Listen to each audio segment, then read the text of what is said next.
We open today's broadcast, of course, with the news that President Biden has announced he is withdrawing from the U.S. presidential race.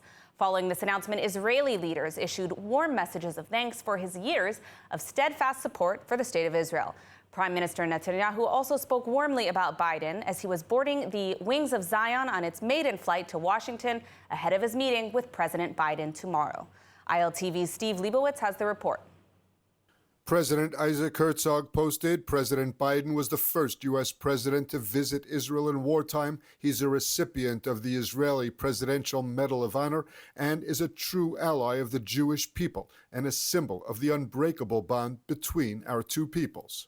Opposition leader Yair Lapid posted a photo with the U.S. leader with the words, "Thank you." Former Prime Minister Naftali Bennett called Biden a true friend of Israel who stood by us in our most difficult moments. Defense Minister Gallant thanked Biden for his unwavering support of Israel over the years. Your steadfast backing, especially during the war, has been invaluable, he said. Before boarding the Wing of Zion on its maiden flight to Washington, Prime Minister Netanyahu said this will be an opportunity to thank President Biden for all that he has done for Israel. I plan to see President Biden, whom I've known for over 40 years.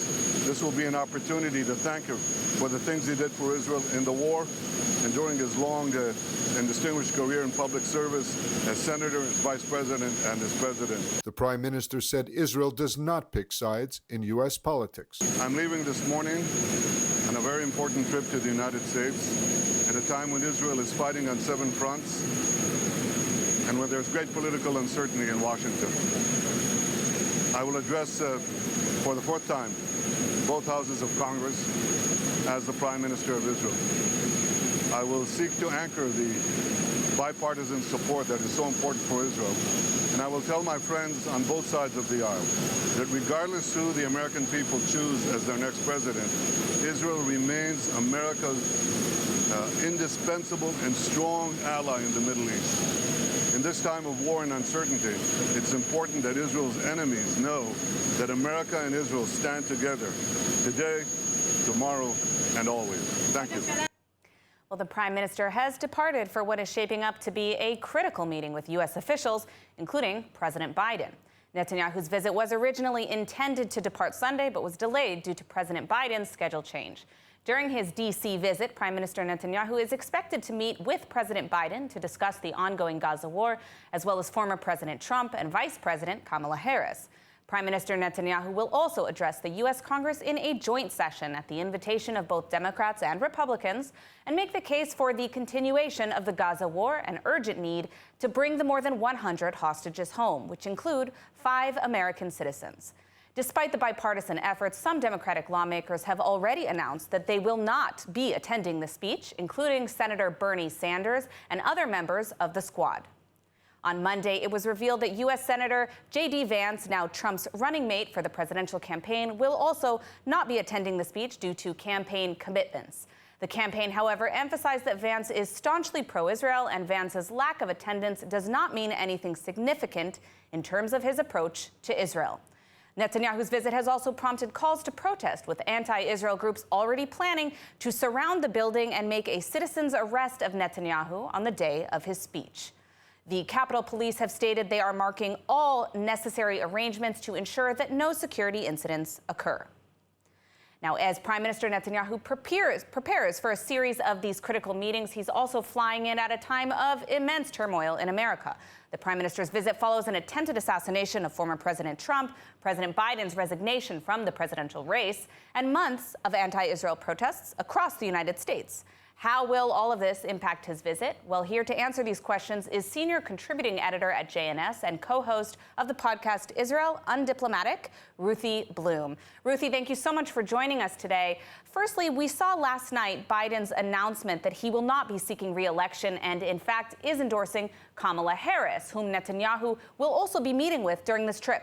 What can we expect to see from this meeting between now Vice President Harris and Prime Minister Netanyahu? Probably something very boilerplate where Netanyahu will express his gratitude for American support and also stress that Israel is America's closest ally. And Harris will probably say something inane, as she usually does. What impact, if any, will Biden's announcement have on the ability to implement some sort of hostage deal in the coming months? Well, that's an excellent question. But, you know, even when Biden was supposedly fully cognizant, which he wasn't, but even when he was ostensibly running things, the hostage deal was not being furthered, and that is largely the United States' fault. And that's because rather than really pressuring Hamas, there was way too much pressure on Israel because it was knocking on an open door. Israel said, okay, we're willing to do this, this, and this. And Hamas kept upping the ante because Hamas has no interest in returning hostages that are its leverage, and Hamas has no interest in ceding its rule over Gaza.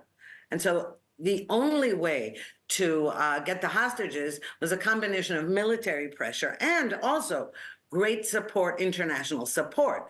And the United States has been extremely weak in this respect. I mean, even though there are American citizens being held hostage, Biden was completely impotent on that score. And what has Kamala Harris's record been when it comes to the hostage situation? I mean, we've seen, obviously, she condemned October 7th, but she's been a little bit spotty when it comes to Israel. A lot of people are under the impression she will be more harsh when it comes to Israel than President Biden has been during this term. What's your take on this?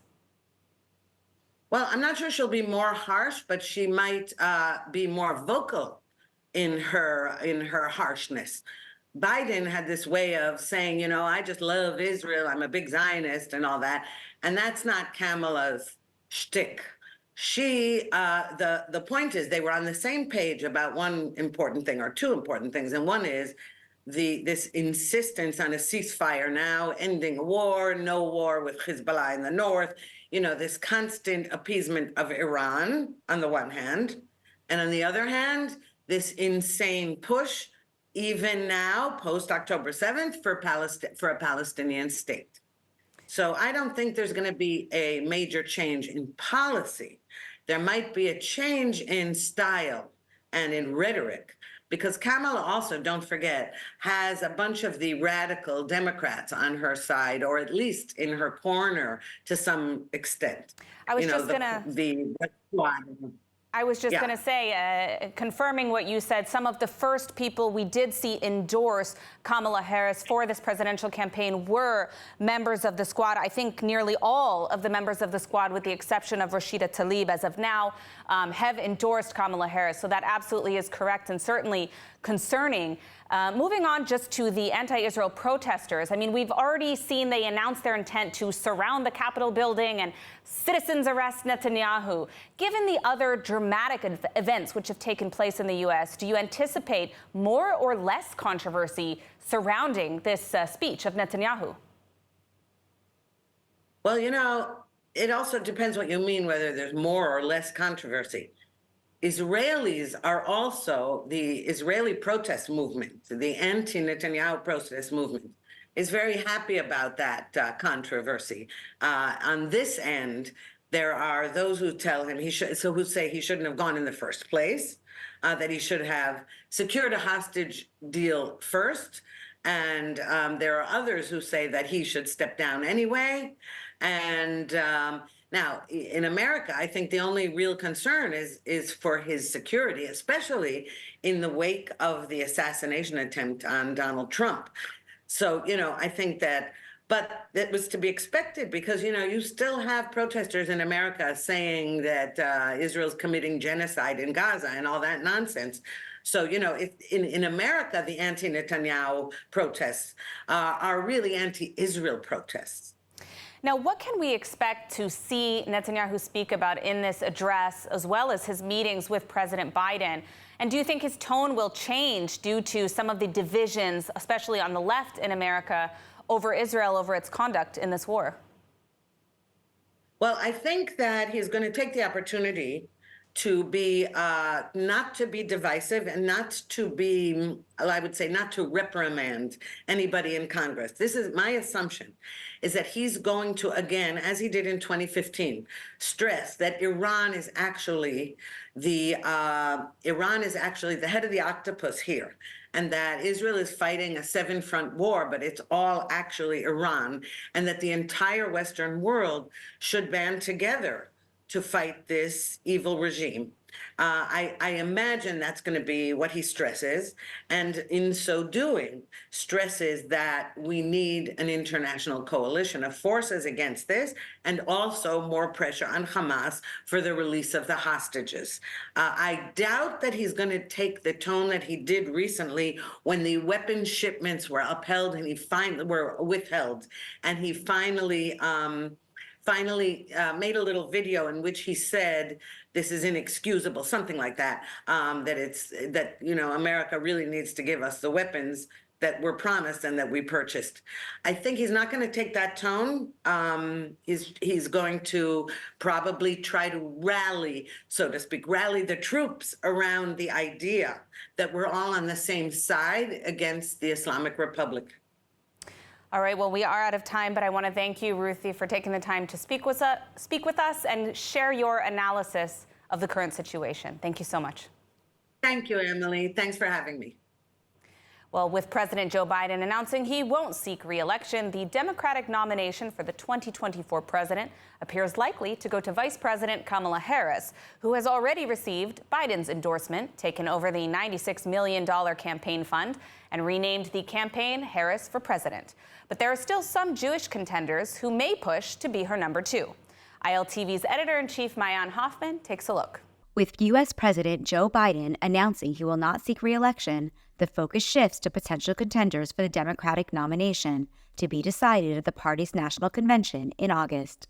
However, unless something dramatically shifts, it appears that Vice President Kamala Harris has an inside track for the party's backing.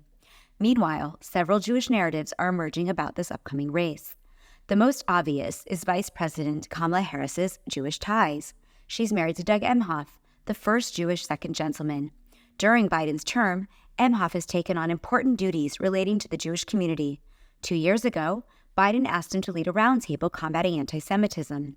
Last year, Emhoff played a crucial role in the White House unveiling its final strategy to address the issue. Harris herself has had significant involvement with the Jewish community, but has faced criticism for her stance on Israel. She was the first official to call for an immediate Gaza ceasefire, and has used strong language to describe Israel's role in Palestinian suffering. However, she has been firm on the need to return the hostages, and recently reaffirmed America's commitment to Israel's security in a call with President Isaac Herzog. In addition to Harris and her Jewish spouse, at least 3 Jewish candidates could be in the running for the White House, even if only as VP. Among them is Colorado Governor Jared Polis, who made history as the first openly LGBTQ and Jewish governor of his state. Following the October 7th Hamas attack, Polis condemned anti-Semitism and pledged to keep Colorado a welcoming state for the Jewish people. He has also urged state support for Israel and participated in the recent Jewish National Fund USA conference in Colorado, despite pro-Palestinian protests outside.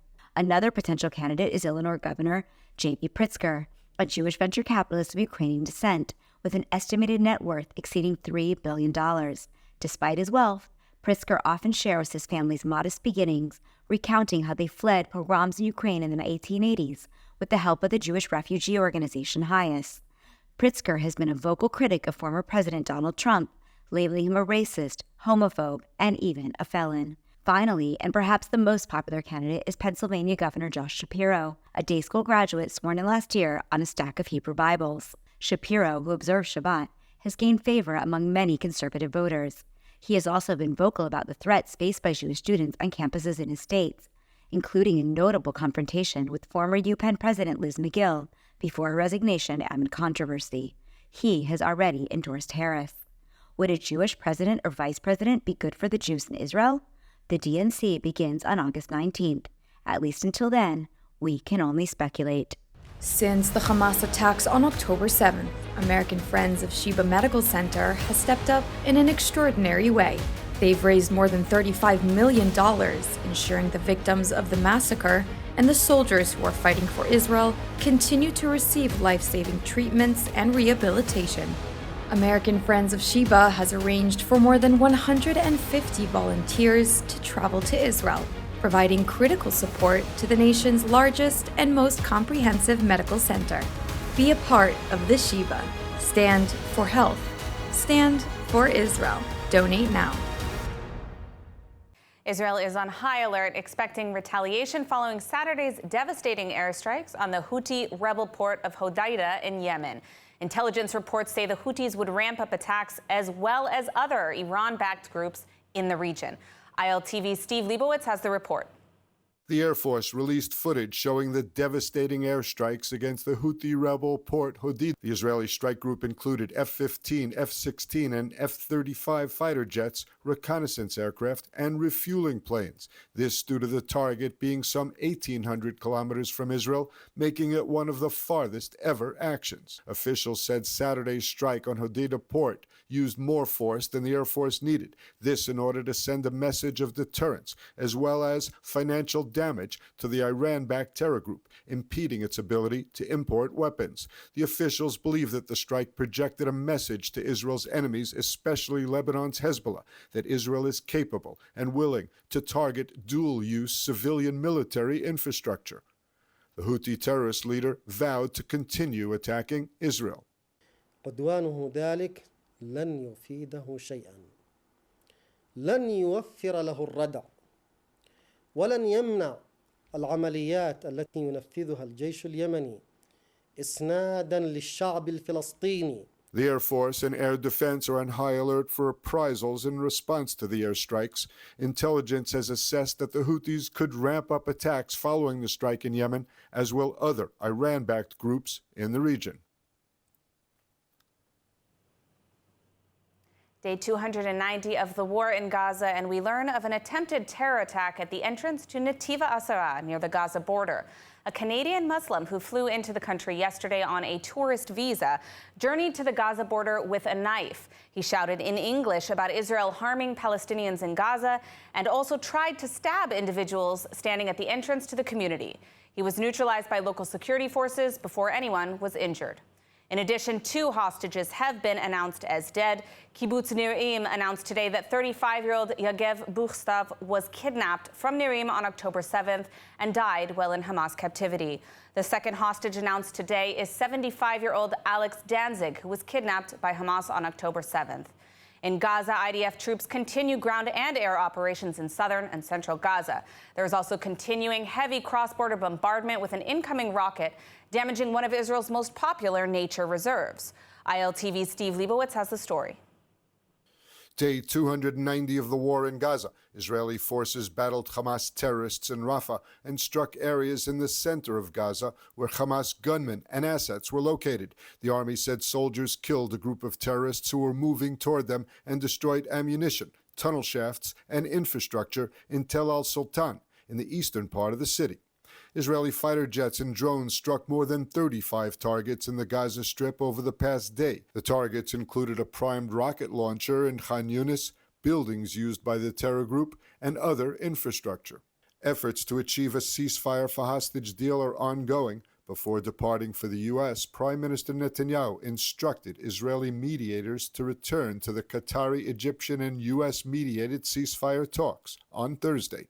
Turning north, several explosive-laden drones launched from Lebanon struck the Hanita and Ya'ara area in northern Israel. Firefighters are battling a blaze sparked by one of the drones near Hanita. There were no injuries in the attack.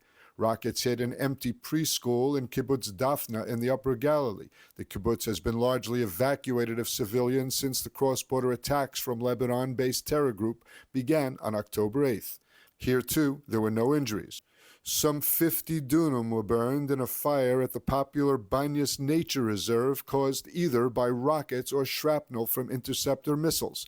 The nature reserve has been closed to the public since the start of the war. In response, the IDF said it's carrying out a wave of strikes in South Lebanon. The Air Force carried out a drone strike on a Hezbollah cell spotted in South Lebanon's Hula. 2 Hezbollah weapons depots were struck by Israeli fighter jets, causing a series of secondary explosions that hit nearby villages with shrapnel. After much controversy, draft notices have gone out to at least 1,000 Haredi men, requiring them to join the IDF. Let's take a closer look at what happened this week. Yesterday, the IDF sent out draft notices for 1,000 ultra-Orthodox men following the Supreme Court's ruling on the draft. The move comes after years of tension over the issue and intense protests. In response to the draft notices, some have called to ignore the demands and focus only on studying Torah. התורה בעיניי ערך עליון, ערך גבוה, וחשוב מאוד לחזק אותו ולא להחליש אותו. ומשלוח צווים באופן כזה, חד צדדי, פוגע בערך החשוב הזה. However, many others are happy to serve their country. אני חרדי. זה שהחולצה שלי שונה זה לא אומר כלום. אני עם ציצית, כיפה, הכל. למה החלטת להתגייס?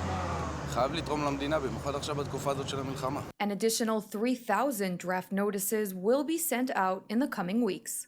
A huge motivation for the draft was the heavy burden being placed on reservists and current soldiers due to the war in Gaza. Pressure has continued to grow on the ultra-Orthodox community to contribute their fair share to protecting the state. This includes a mandatory military service for 24 to 32 months. Overnight Sunday, a 3.7 magnitude earthquake occurred near the Dead Sea. According to the Israel Geological Institute, the tremor was felt in the Jerusalem area and parts of southern Israel. One Jerusalemite said that her bed and couch moved and a book fell off the shelf, according to the Hebrew website Ynet. There were no reports of injuries or damage.